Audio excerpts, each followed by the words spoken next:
What's going on, YouTube, and welcome to the debut episode of the LakeShow Flow with Gio and Joe. I'm Gio with my co-host Joe. How y'all doing? All right, so for the first episode, we just want to make a few things clear. We're not professional analysts.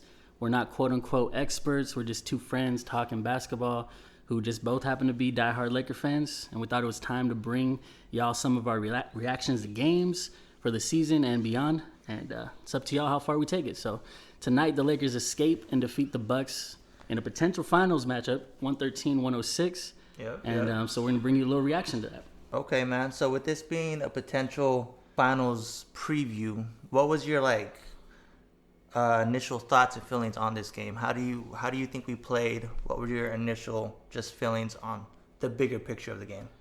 I feel like all year we've been looking at the same habits, the same lack of, energy on rebounds, on defense. I feel like, I've been feeling like a coast. Like, we've just been coasting. I told you that kind of in the beginning, but I know we have different views on that, but it could be cause for concern. So it's like, are we worried that they're coasting, or you know what I mean? Or should we be looking forward to, the playoffs come around, they can just kick it into gear? Yeah, because we kind of talked about it tonight. I mean, you think of it as like coasting, and I see it as like maybe it's not coasting. Obviously the off season was short. It's the shortest in sports history, not just the NBA, but just in sports history. So I think it's just partly them being fatigued. And I know you have this belief that they're just going to turn on this switch when the playoffs start. And I just don't see it happening that way, But like you said, we've seen this reoccurring throughout the beginning of the season. We've talked about, we're not going to go too much in depth in that. That's probably a whole nother video. But we both feel that this game, it was just like, there was moments where we were great and there's moments where we're not. And that's where it's like, I don't know how to feel towards that stuff, Yeah. Our offense is insanely, a lot better than it was last year. I feel like bringing Schroeder in, it's been like a lot more offensive explosions. And we have all these explosions in offense, and then the defense starts to kind of we'll make a run, then we give a run. And it's just like a back and forth, tug of war. And we can't have that in the playoffs. Yeah. To me, maybe I feel like maybe it's the new players coming in, getting used to the system, and short off season, all that stuff. But I don't know. I mean, we can start breaking down this by quarter and maybe go into the first half first, and because I know it was I think our defense was a lot more lackluster in the beginning. But, yeah, definitely. I mean, the first half, I think what it ended with was 31 points in the paint, which is crazy when you think about our team, right? We have Anthony Davis, who's a 7-footer. We have Marc Gasol, who's a 7-footer. Even though he's not fast, he's still tall. He should still be able to contest. Then you have LeBron that potentially kind of roams on defense, who could also contest.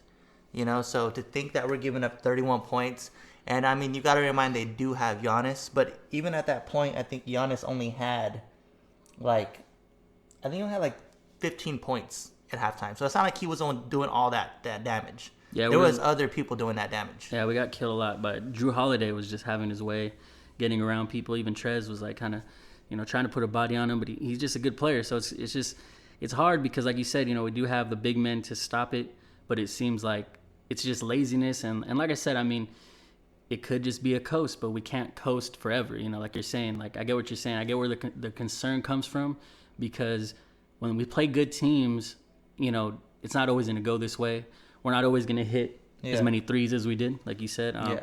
It's going to be a lot tougher come playoffs, and teams come at our throats. I feel like when they play us, no, they definitely do. Even if it's not the Bucks, are always going to come because they're just a team.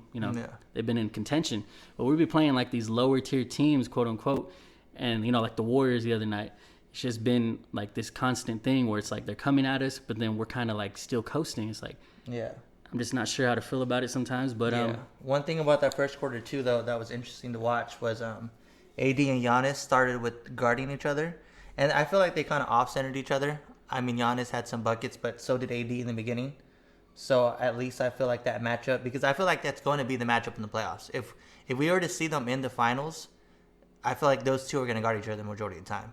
So I just feel like I have total confidence in AD that he could play against Giannis, and he could probably make it even tougher for Giannis, because Giannis can't shoot. I feel like as long as he plays off a little bit and uses his size, I think he could play good against Giannis, you know? Yeah. The thing with AD is, I don't know. I mean, he's great. Like, we know he's great. We've seen him turn it on in the playoffs. He had, arguably just as much impact as LeBron did. Like, they were both just beasts in the playoffs last year and in that run. But tonight, only 18 points in a big matchup, and it's kind of, it's Giannis. It's kind of tough to do that against someone that's the defensive player of the year, reigning one from last year. But I don't know. You kind of expect a little more, especially when he plays 37 minutes. You expect some more points. His free throws, we were talking about that. The free throws have been like way off lately, and that's kind of. This year he's shooting 75% from the free throw line, which last year, I don't know the exact numbers, but I know he was in the 80s. But 75% is just, it's not going to get it done, And especially with him, it'd be different if he wasn't such a pure shooter as a big man, It'd be different, but he has such a pretty stroke. You expect him to make more free throws, Yeah, he's already set the standard of late games. We don't mind him getting fouled or throw the ball to him, and he usually comes up clutch. But yeah, it's been a concern. LeBron, usually he was the one we worried about last year. Tonight though, this dude hit 6 threes, finishes with 34 points, and he was kind of aggressive, coming out from the beginning of the game. He did. I mean, I know in the beginning of the first quarter, he took a couple post moves on some smaller defenders. I think they had Drew Holiday on him at some point. But I like when he attacks the basket because he's so big that it's sure, he doesn't get the call sometimes, and it's frustrating. But at the end of the day, I just think it's such a higher percentage shot for him to go to the basket because he's so big. No one's going to stop him, And there's only so much that people could get away with fouls. Eventually, someone's going to... If you keep pounding someone over and over again, they're going to get tired. And they're going to get lazy. And that's when they start doing, obvious fouls. And he's going to start wearing people down. Compared to just okay, I'm going to let you off the hook and shoot these threes. Which he is making threes. But the defense will take that. The defense, they're going to live with it. And it doesn't wear you down as a defender. You save your energy compared to oh my God, LeBron's taking me to the block and he's pounding me every time. Yeah, it's like that. Eventually, you're going to break that man's soul. You know what I'm saying? So that's Derrick Henry. Yeah, Leading into the second quarter, basically LeBron kept up his threes. I think the first quarter LeBron had, I believe he had 2 threes in the first quarter, and the second quarter he had another 2 threes. Second half. Yeah, 2 more. I think the 30 got a little quiet from there, but yeah, in the second quarter he had 2 more threes, right? Which is good. He's shooting the ball great, which is good. But one thing that helps, this is when the comes in usually. Kuzma. I mean, I love Kuzma. That's my man right there, you know what I'm saying? So the thing I love about Kuzma, if you watch these games, you'll see that he hustles. You've seen it tonight. He goes for boards because there's a difference between someone who just happens to get rebounds and someone that's actually a rebounder, Yeah. There's a difference between the rebound hit the board and it bounced to someone compared to someone that went up and grabbed the board. They go for the board, right? And Kuzma's become good at that. So yeah, he's been aggressive on the boards. He's definitely what I put down here in my notes was I was basically I feel like he came in, had that instant impact, grabbing boards, and I've been telling you this year it seems like he just kind of stepping into his role and embracing it, and he's kind of reminding me of that Trevor Ariza 3, and I think he deserves credit for that because. You always told me I was more critical of him not doing as much last year. I felt but you kind of made that point that in his first couple of years he had a lot of offensive plays designed for him. They would run the offense through him, and he wasn't expected to do all the dirty work like a Trevor Ariza. So it's really good. I think he does deserve the credit. He gets that money. He got paid. It wasn't the crazy max like some of the younger guys, but he's making a good case for him to get a better extension later and stay with the team or whatever happens later. But he's definitely stepping up in his role and adapting to it, and I think he's going to be good for us, in the playoffs, especially with all that hustle. Yeah, sure. And another thing to bring up that is important, I would think, because we barely won this game, right? And you got to also think with Dennis Schroeder, who I think Dennis Schroeder is amazing. I hope we re-sign him. He's good. I would say offensively, he's actually been pretty good this year. He could hit the 3, he could finish. But in this particular game, he was scoreless going into pretty much halftime, which I think is a big deal because I don't think that's going to happen next time because their starting point guard, I don't know who it was. Who they started point guard? I think it was Holiday, Drew Holiday. Yeah. Drew Holiday? Yeah. I mean, Drew Holiday is a good defender, but I don't think Dennis is just going to get shut down next time, you know? So, I mean, that's something to watch for next time, but, you know. Yeah, he also, I feel like, because I don't know if the numbers tell the whole story, because he was 2 for 10 apparently from the field. He did miss like some shots, like he took 3 threes and he was 0 for 3 from threes, but all those other shots were pretty much, I remember him driving in, and sometimes he would just fall. He would get fouled, I think, but I don't think a lot of the calls went our way this game. So when it starts to go our way or go his way in other games, I think he'll have a lot more impact. He'll hit his free throws, get in a little rhythm, but he did allow Drew Holiday to score on him. He scored 22. So we did allow Drew Holiday, pretty much the big three for the Bucks. Giannis had his 25, which is actually not too crazy. And then you had Middleton with 20, Holiday with 22. And pretty much all our production was LeBron and KC3, who was he was on fire today. 7 for 10 from 3. And he's just that player that since the playoffs last year, he seems to always be ready. Like, he's never afraid of the moment. Yeah. Hit a clutch 3 with like 2 minutes left today. And what do you got to say about KC3? What is there to say? I like KC. Like, I liked him when we got him from Detroit. Like, I think when we got him from Detroit, he was like their leading scorer. And I just like him because he could do a lot of things well. Because I think, yes, he hit 7 out of 10 3-pointers, but I don't think that's what he is. Like, he's not JJ Redick. He's just not a spot-up shooter. Yeah. Like, he adds so much things to it, like, as far as defense. You know, he gets steals and stuff like that. He's good on the break. Like, there's so many times I feel like on the break he'll leak out and get dunks and layups, you know? But the 3-point shooting definitely is something that's, like, really good that he has. And he definitely improved because I remember when he first got him, it wasn't his game. He was like a meme on Twitter. People would get mad at KC3 for missing. Yeah, like, it was last year when we started. He couldn't hit nothing. He was, like, what, 2 games in? Scoreless, I think, last year? He had, like, almost 60 minutes because he started. So he was scoreless, you know, and then I think he got some help. Was it from Lethal Shooter? Right? I think Oh yeah. He's been working with some. I think Kuz was with him too. Yeah, but, you know. Yeah. So I love KC. I hope that we get to keep him because he's young too. I don't really know his age, but he's probably like 27, I think, or 26. Yeah, I think he's around there, like 27. So yeah, he's pretty young. But yeah, I definitely love KCP. Yeah, he's been good. Like I said, since the playoffs, just never afraid of the moment. Plays defense, hustles, and that's the thing too. Is on our starting lineup, you know, there's just been a lot. You know, like we talked about how Kuz comes in, makes an impact. Caruso, I mean, he's not gonna, you know, light the world on fire every game and score a bunch, but he comes off the bench and hustles, gets the rebounds. Our bench unit consistently hustles. Like we have Trez, you know, we can't forget about Trez. He comes in, he starts, you know, we looked at some stats they're pulling up where they're saying that he was the number 1 ISO scorer in the league, which is crazy. And then you look at the other side of things, second in charges taken, which is, I mean, he's just side to, like, you know, rim to rim, he pretty much does everything. So I love the energy from the bench. It's just that lack of energy from the starters sometimes. Yeah. Defensively, rebounds. Well, Marcus Saul, you know, we see him, like, he kind of makes up for some of his defensive lack with, you know, offensive passes, the occasional 3. Yeah. But what do you think? Do you think we need another big man to kind of, like, come in and fill a void that he's not doing? Because I think I'll go for it. Well, I think with this game, like, I don't think that the Bucks really play with a dominant man. I mean, they have Brook Lopez, right? But Brook Lopez is not really a post scorer no more. He's more of like a stretch 5. So I think in this game, you didn't really see too much of how much it could hurt you.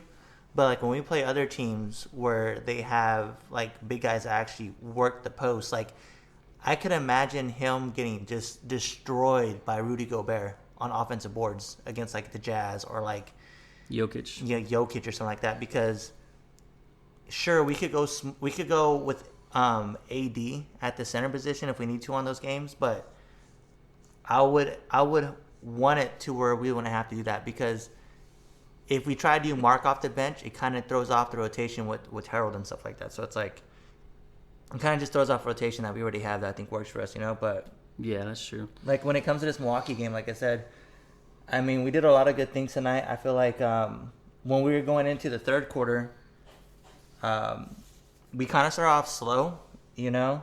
They went on a run there. I think they went on a 10-0 run, or it was a 7-0 run to start the quarter, right? Which was just bad because, like we talked about, dude, there's just moments with the Lakers that I feel like we're just on and everything's clicking. And there's other moments where it's like, what the heck are you guys doing? Yeah. And like, it's just like I don't know if it's like they get comfortable or they get lazy or they're just like they're just uninterested. I don't know what it is, but yeah, we got a little lucky, a little luckier this game. I mean, the Warrior game, we got comfortable with the lead like we normally have been, like, and we let them come back and we saw what happened with that. Like this game, I feel like there was a little more energy in the third and fourth. Like down the stretch, we had some moments on defense where I'm like, oh, LeBron's, locking stuff down. LeBron's stopping some plays. You had Kuz coming in and got that block on Brook that we saw and then LeBron blocks him again. So like, there's like these moments where the defense is there and we know it's there. And I think that's what frustrates you, because I know you talk about the effort a lot. And I'm kind of, maybe I'm too laxed about it. Maybe I'm too, like, oh, we're coasting. And I know you get a little more fired up, and I think it's because you probably do feel like it's there, it is annoying when something like the players are capable, but then they're not fulfilling that, yeah. But we could. Well, you also got to see though in this game also, there was a point too where the Lakers had 0 points for 3 minutes, right? And if you're a basketball fan, because like the average person would think 3 minutes, that's not that long, but that's a long time in basketball. A lot could change in 3 minutes. You know what I'm saying? Yeah. And this is with LeBron on the floor. This is with AD on the floor. Like I said, I just feel like there's moments where, like right now, it doesn't matter because it's regular season and these games don't matter and no one's really playing that hard. But you can't have those laps in the playoffs when everyone's trying to win. Yeah. So. And you got to look at it like this too. Like we talked about it when the game kind of ended. We had a lot of good things happen for us tonight. KC hitting pretty much all his threes. LeBron hitting all these threes. Giannis, even though Giannis finished, how much did he finish with? He had 25 points. I still think Giannis had a bad game. Like it was not like a crazy game from Giannis. Like he could have easily went off for like 40. Definitely not the reigning MVP, reigning defensive player of the year type of game. Yeah. From what we could see from him. So, yeah, we can't expect him to only score 25. He was in foul trouble, so maybe that made him a little hesitant on the defensive end down the stretch. So, there's a lot of factors. Same thing with AD. He was in foul trouble, but I just feel like, I don't know, sometimes he's capable of, like you said with LeBron, where he takes it to the rim. Like, no one's going to stop you, Like, he did have Giannis, but I feel like he can score on Giannis. We saw it last year. He scored on him. He even had a crazy fast break dunk on him. With him trailing him. So, like, he's capable of that too. So, I don't know. With AD, I feel like it's weird to say, but I feel like with LeBron, he almost seems like more in playoff shape than AD is right now. And it's just weird because, like, you would expect the younger guy. Well, you also got to think about this too, though. AD is a big man. There's so much more weight he's carrying around, so much more stress on his knees because he plays inside. There's a lot of jumping. There's a lot of banging. Mm-hmm. It probably takes way more healing. That's where the offseason comes in, where you get to relax, kind of let your muscles readjust, things that were banged up get to heal up. But this year, like you said, we talked about the offseason being so short, he probably didn't even get that time to be like, all right, let me chill. Because like I said, he plays pretty much center, which is a physical position. Compared to LeBron plays more of the wing stuff, and he doesn't have to go down there and bang low with the big boys. You know what I'm saying? So I think that's maybe one thing. We haven't even talked about this. It's kind of just came to mind right now, but I think maybe that plays a huge part in AD and how he's playing, Yeah, he does have those moments where you're just like, AD, he's like that, he's different. Yeah. But, like, it's just like it's been little moments, I feel like there's been multiple games where he doesn't even score 20. Yeah, this season, still, definitely. Yeah, we still win those games. We've won more often than not, obviously, but it's a little concerning. I think if my theory was right about how maybe LeBron told him we need to be healthy for the playoffs and coast a little bit. If that theory's right, then it would be nice to know that maybe they are just taking it light. But at the same time, if it's a health thing to begin with, like you said, not healing from the offseason properly because it's so short, well, this year was, then that could be concerning down the stretch. But I don't know. Maybe it's preservation. Maybe it's cause for concern. We'll see as the season progresses. But it was, sure it was, and yeah, we improved our record 11-4 now, I believe, and it's tied with the Clippers. They said, right? Actually, it should be 12-4 now because I think pregame, it was 11-4, and then now we improved to 12-4, so we're still up there. But see, that's the thing. Is like, do we feel motivated that we're 12-4 and we've had these games where we're not giving our full effort? It's just we haven't really played like the hardest opponents too. This is probably going to be the hardest stretch coming up. Yeah. This road trip, we got a lot of harder teams coming up. We had the Bucks tonight. We got the Bulls, who gave us a hard time last time. And then the Cavs, who Colin Sexton just went off on the Nets, so he's probably going to be fired up again. And then the Sixers, who a lot of people have as a favorite in the East. That'll be a good game, yeah. Yeah, so then we finished that off. Detroit, who, I mean, you know, this is Detroit. And then you got Boston and Atlanta, who's deeper now. The Nuggets. So our schedule does start to heat up a little bit. So we're going to see a lot more of the team. We don't play the Nets till February 18th. That's going to be really interesting. And but yeah, from this game, I mean, it's just a game where we escaped. I feel like it wasn't like I feel like there was so much more we could have done, especially on defense. Yeah. And offensively, like I said, we look great. I mean, we're hitting way more threes, scoring way more points. I feel like in halves, like we've had a few halves where we scored like 70 points already. Yeah. So it's a lot of things to be excited about offensively. We just got to start seeing these rotations be better. We have a lot of plays where the players are looking back, like that was your guy, you know, like someone just goes right past him. Definitely. I know there was a play in particular at the end where Giannis got that dunk straight past AD, and I know we're probably going to talk about this more in another video, but just let me hear your side of it more about what you felt about LeBron's defensive or his stepping up in those moments, kind of thing. Yeah. Well, like you said, this could be a whole other video, so I'm not going to make it too long, but my stance on when it comes to LeBron defensively, there's just certain moments I feel like, and it plays into what people have said about LeBron his entire career. Where's that dog? Go and compete. Like what he's referring to, there was like a play at the end of the game. The game is pretty much over, but it wasn't over. It could have something could have happened, right? And AD pretty much got freaking faked out by Giannis, and Giannis went to the hole for a dunk, and LeBron's pretty much right there, and he just watches them, kind of like, oh wow, like AD blew his assignment. So yeah, like that's done, you know. And I totally get it. This isn't the playoffs or anything like that. You don't want to hurt yourself and all that, but or give up. Coming from someone who's played sports, the last thing you want to give people is confidence.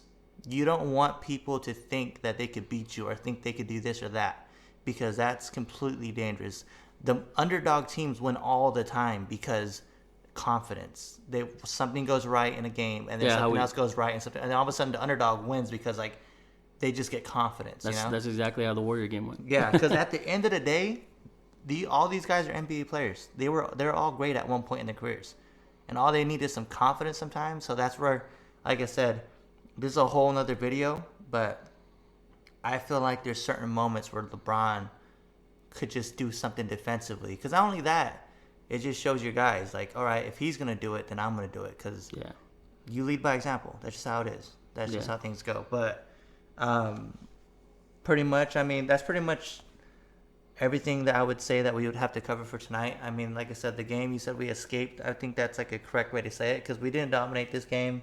There were a lot of good things. There were some bad things, you know. But overall, the win.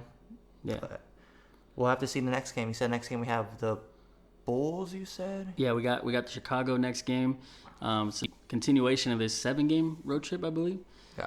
So yeah, we got the Bulls on Saturday, and we'll see how Levine's playing that game, because we gave him confidence. Yeah. And the last time we played him, almost had a chance to beat us. Yeah. So yeah, but thank you guys for listening. Expect a video about LeBron James coming up, because I did have some stuff to reply to what he was saying, but I'll save that, because then we'll start bickering. You guys can hear it's gonna be way too long. Yeah. So thank y'all for listening. If there's anything that you think that would make this better, or if anything that you guys just have comments about or anything like that, just put in the comment section, and we'll go from there. But Laker Nation, good W. One more thing.